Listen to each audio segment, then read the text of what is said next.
내용이 어렵지만 이런 내용들을 분석한다. 전문가들은 엄청 큰 돈이 움직이잖아요. 그죠? 이 정도의 실력이 되지 않으면 안 된다.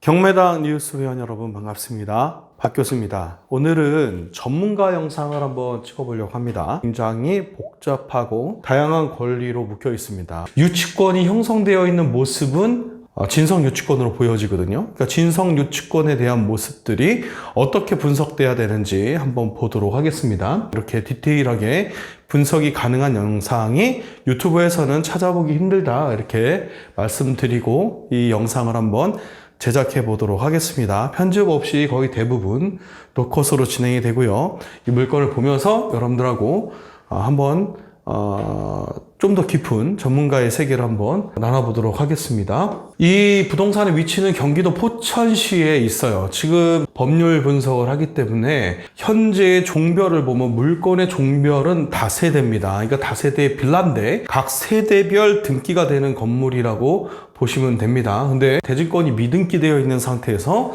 토지와 건물이 일괄 매각되어 있습니다. 건물 면적은 829 10평 정도 되어지고요.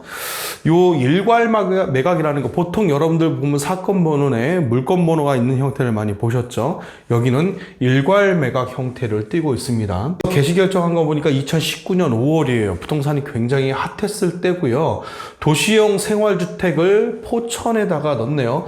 포천이 아마 당시에는 굉장히 아직까지는 그렇게 고평가되어 있지 않은 지역으로 보시면 됩니다. 여기에서 좀 유별나게 보실 게 소유자가 조경원 외 1인으로 되어 있는데 소유자는 홍세희로 되어 있습니다. 봐야 되겠죠? 그리고 이게 3차 매각되었을 때 여기가 이제 변경 신청을 했어요. 보통은 경매 사건이 2회 이상 변경은 좀 불가능한데 그리고 2달에 대한 부분으로 되어 있는데 여기 보면 기간의 터울이 굉장히 길죠? 이 말은 뭐냐? 이해 당사자 혹은 채권자들과의 협상 기간이 분명히 있었고 혹은 기타 소송 관계들이 요 변경 사유에 있었다라고 보시면 됩니다. 자, 이 영상은 제 교육을 듣고 있는 전문가 반, 채권매입 경매 전문가 반 교육생들은 상당히 재밌게 볼 수 있고요. 일반인들한테는 한번 여러분들 들어보십시오. 끝까지 이런 세상이 있구나라는 것을 알게 되실 겁니다. 당연히 돈이 되는 그쵸? 분석이라고 보시면 되겠죠? 자, 여기 일단은 등기부는 천천히 보도록 하고요. 등기부에 대한 분석은 좀 길게 할 가능성이 높습니다. 자, 이렇게 대지권 미등기 되어 있는 부분은 다 넘어가도록 하겠습니다. 이거는 시장 분석이고요. 다시 말씀드리지만 저는 법률 분석을 합니다. 등기부 상에 보면 소유권 보전이다라고 되어 있죠. 2017년도에 소유권이 보전 등기가 되어졌고요. 이렇게 근저당권이 설정되어지면서 등기가 이렇게 같은 날이 아니에요. 그러면 체크를 해봐야 되겠죠. 가처분 등기 촉탁으로 인하여 라고 되어 있습니다. 그러면 등기부에 분명히 이 벨리온이라는 회사 전에 성남중앙신협이 가처분으로 인해서 촉탁 등기를 했는데 이 벨리온이라는 회사가 근저당권을 확정 채권 양도라고 봐야 되겠죠. 그래서 이 벨리온이라는 회사도 눈여겨봐야 됩니다. 이것은 은행이 아니죠. 은행이 이전에 대출이 있었다라고 하면 유치권에 대한 부분을 좀 다퉈봐야 합니다. 소유권 보전 당시를 한번 보시자는 거죠. 2017년 12월 27일입니다. 기억해 두셔야 됩니다. 자, 그럼 왔다 갔다 할 거예요. 근저당권이 2018년 11월 29일 같은 날에 이렇게 소유권이 되어지면서 이 뭡니까? 생보신탁에다가 신탁되어졌죠? 이건 뭐냐? 신탁대출로 넘겨버린 거죠. 그래서 신탁 등기를 해버렸습니다. 다른 소유자에게 다른 특별한 채권 행위가 들어오지 못하게끔 신탁 등기를 넘겨버렸겠죠. 자, 그리고 나서 이 기간적인 걸 한번 보세요. 경매 신청 작업을 했겠죠. 신청을 넣고 임의 경매에 대한 부분으로 벨리온이라는 곳에서 43억에 대해서 이렇게 경매 신청을 했습니다. 자, 이 상태에서 우리가 좀 봐야 될 것은 유치권 신고에 대한 사항이에요. 유치권 신고 사항을 보니까 유치권자 주식회사 아치스 유치권 신고 제출이 되어졌고요. 그래서 여기서는 금액, 그러니까 결국은 아치스부터 시작해서 그 하도급자들에 대한 공사 금액까지는 다 신고가 되어진 것 같습니다. 여기서 이 공사에 대한 이 금액을 플러스하는 게 별로 중요하지가 않습니다, 여러분.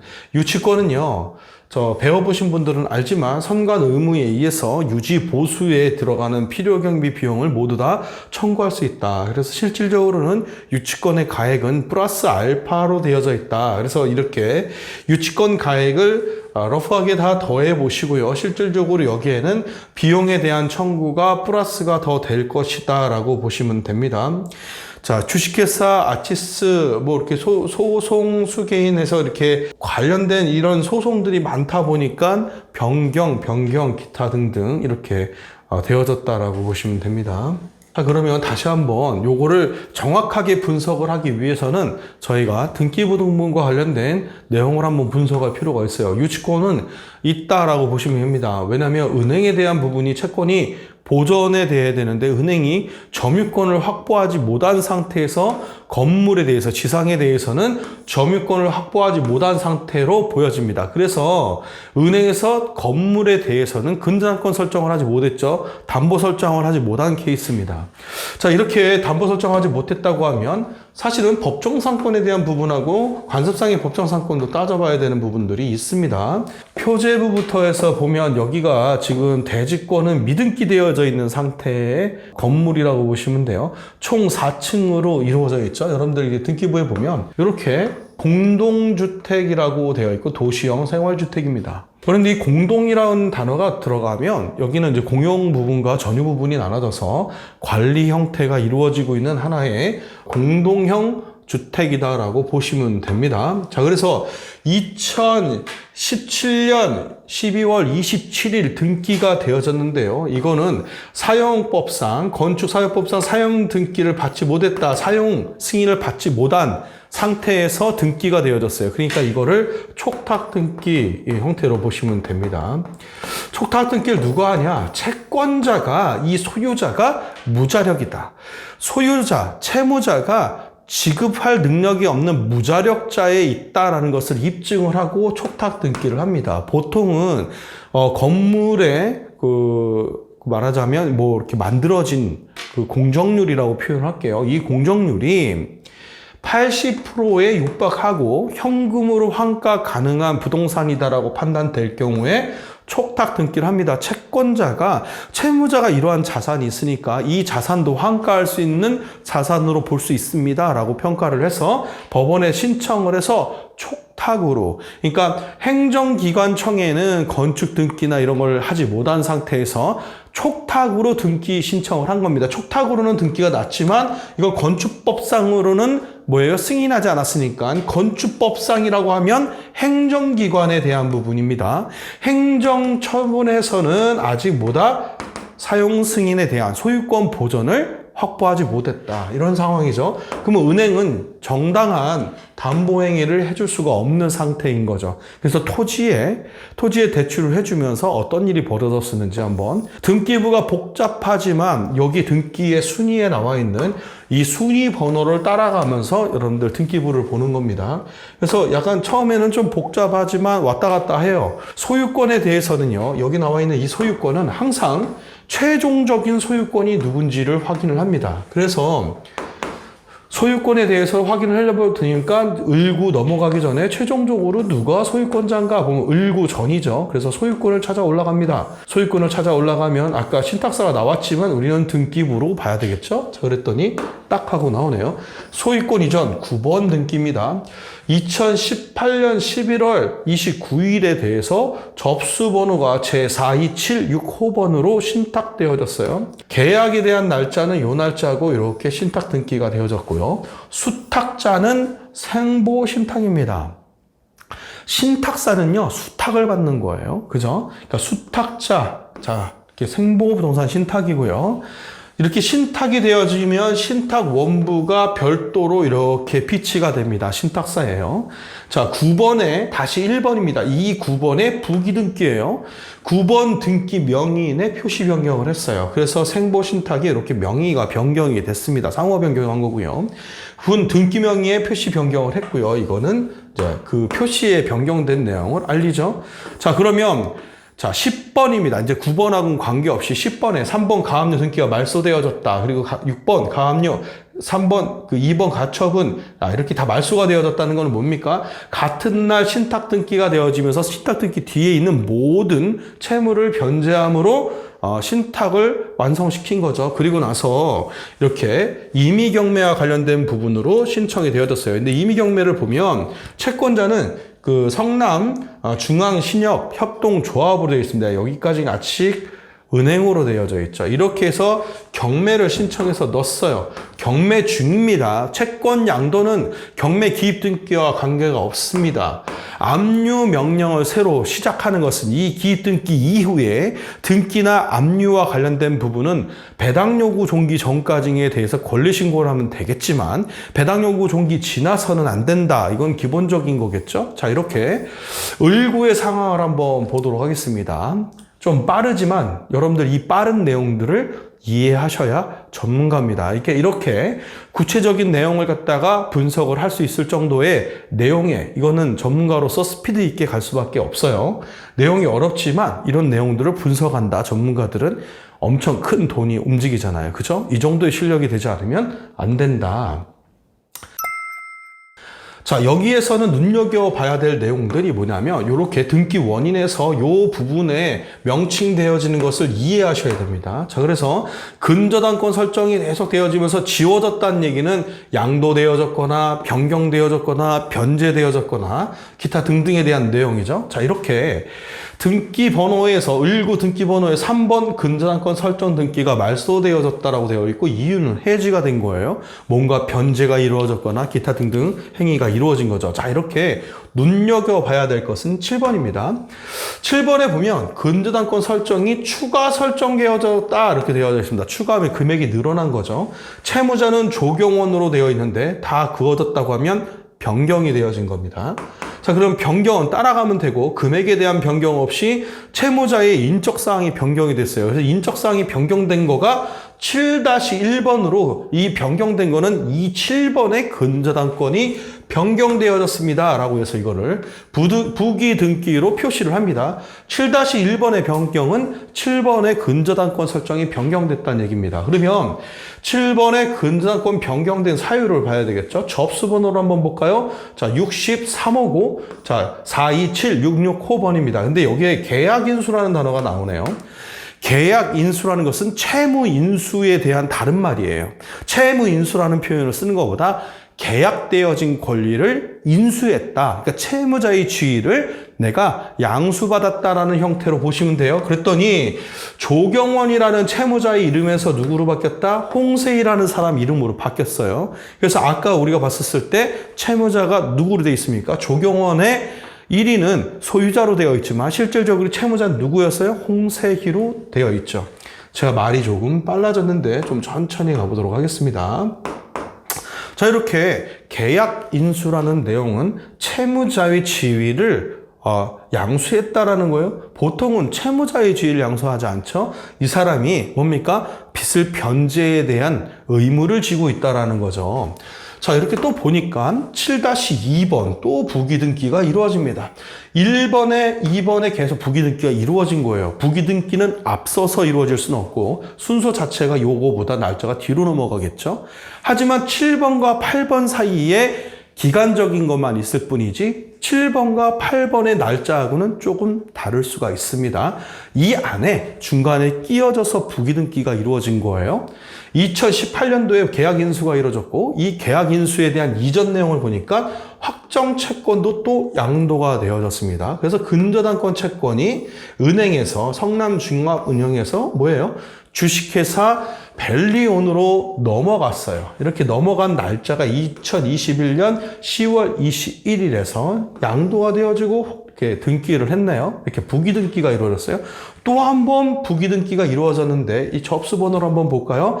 자, 제469125구, 제469135니까 같은 날 순서만 이렇게 밑으로 넣어서 넣겠죠? 자, 이렇게 해서 설정 계약입니다. 무슨 설정 계약이냐? 근저당권 채권을 근질한다. 근저당권 질권한다. 이 내용은 근저당권에 근저당권을 합니다. 라는 효과와 같다라고 해서 이 내용이 쭉 나오죠.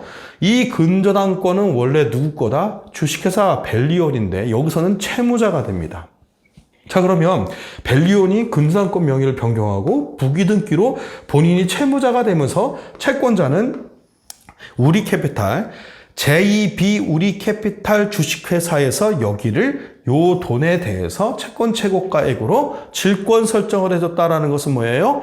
담보대출을 해줬다라고 보시면 됩니다. 그래서 근저당권에 근저당권을 해줬다라고 표시가 되어지는 거를 중복으로 설명하기 힘들다 보니까 부질권으로 채권 질권으로 이렇게 표시를 한 겁니다. 근저당권부 채권 근질권 설정이다라고 되어 있는데요. 어디에서는 근저당권부 질권 설정이다라고 되어 있습니다. 똑같은 내용이에요. 근저당권에 대해서 설정을 또 합니다. 근저당권 설정을 또 하는데 한번 볼까요? 이거는 7번하고 다른 근저당권이죠. 그러면 다른 근저당권이니까 이 접수번호가 다르죠. 여기 보면 이 접수번호하고 다르죠. 자, 이렇게 보면 위에 보면 여기 접수번호와 7번의 접수번호, 이 7번의 접수번호인 42763번하고 8번의 42764호하고 다르죠. 3번, 4번이죠. 이 말은 뭐예요?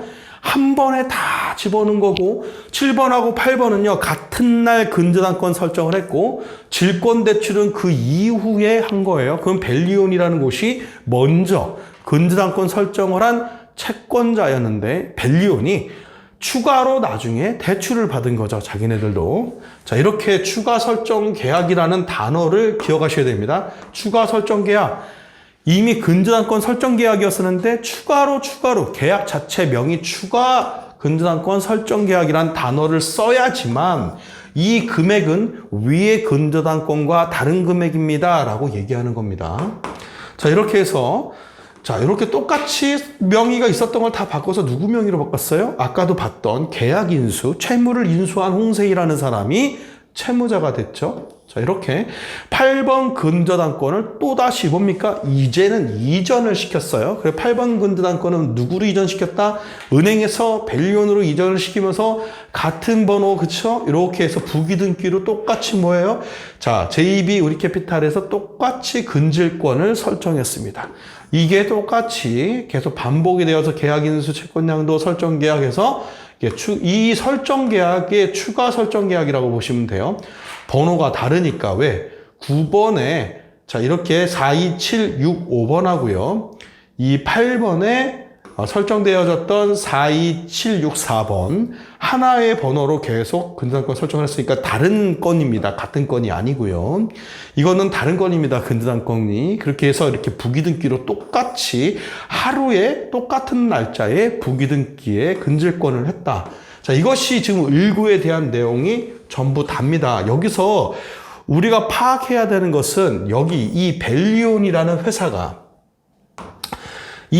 주식회사 벨리온이라는 회사가 여기 채권을 인지했어요. 어떤 인지를 했냐? 야, 유치권에 대해서는 인정할 수가 없겠다라고 판단한 것 같습니다. 이제 벨리온이라는 회사는 여기 이 현장과 관계된 사람이지 않은 이상 이렇게 감정가가 47억이 나와 있는데 여기에 대출을 갖다가 본인들이 이만큼 떠안으면서까지 간 거는 자, 이렇게 뭐 펀드를 하거나 이러지 않았을까 생각이 좀 들긴 합니다. 아니면 대부업체이거나 이렇게 보여지는데 대부업체는 아니네요.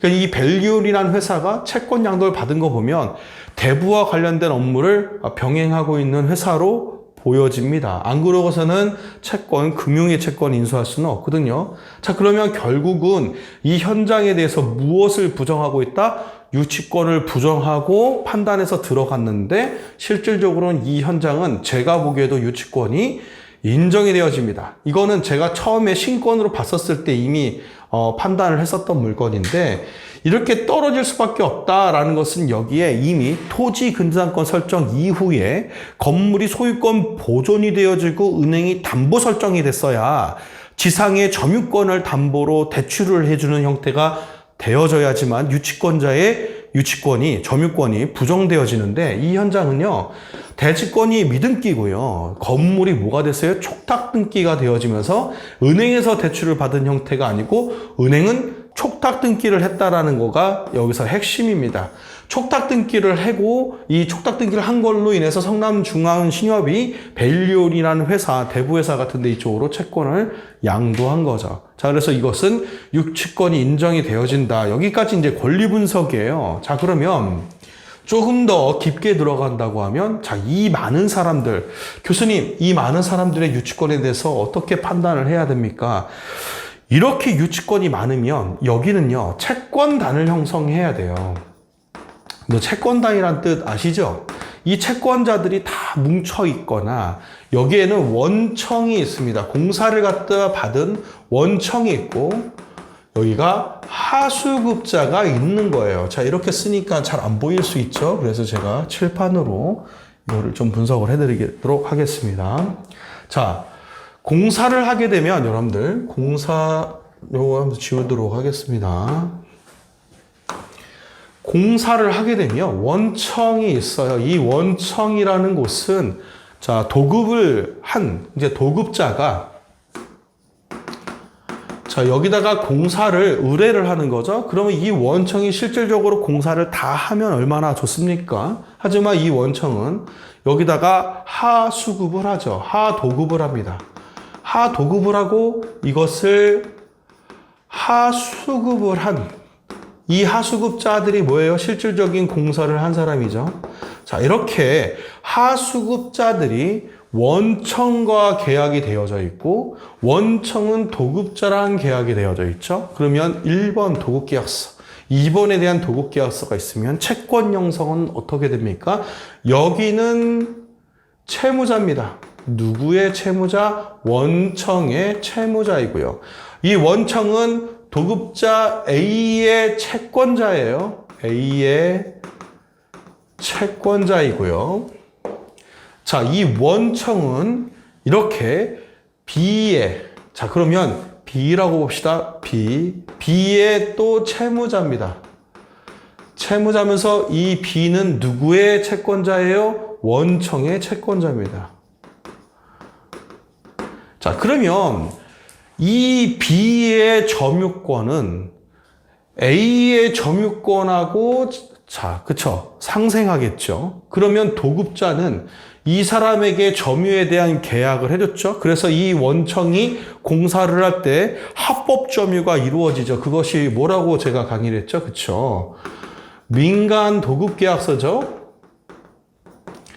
이 민간 도급계약서가 자, 임대차 계약과 비슷한 효력을 하고 있는 점유권에 대한 근원이 되어진다라고 설명을 드렸습니다. 이렇게 민간 도급계약서가 있어서 여기 원청은 점유를 할 수 있는데 이 점유에 대해서 여기다가 뭘 했다? 야, 니네가 공사를 해줘? 그러면 여기도 뭐예요?